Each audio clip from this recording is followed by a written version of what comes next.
బాబాజీ, మా అమ్మ ఇచ్చిన ఈ జన్మను ఎంతో ప్రశాంతంగా జీవించాలనుకుంటున్నాను. అందుకు నేను ఎలాంటి అడవుల్లో, హిమాలయాల్లో, గుహల్లో సాధన చెయ్యాలో చెప్పండి. నువ్వు చెప్పింది నిజమే నాన్న. కానీ నువ్వు చెప్పిన ఇన్ని రకాల సాధనలు ఒకప్పటి కాలంలో అయితే తప్పనిసరి.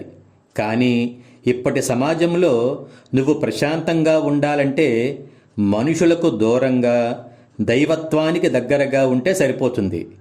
ఓస్, ఇంతేనా? భలేవాడివి నాన్న. -డిగ్రీ చలిలో, క్రూర మృగాలు ఉండే అడవిలో, ఆక్సిజన్ అందని గుహలో సాధన చేయడం కంటే మనుషులను వదిలించుకొని జీవించడం అనే సాధన నువ్వనుకున్నంత తేలిక కానే కాదు.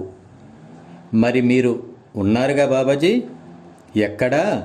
ఈ మాత్రం ఉండడానికి దాదాపు 4 దశాబ్దాలు పట్టింది.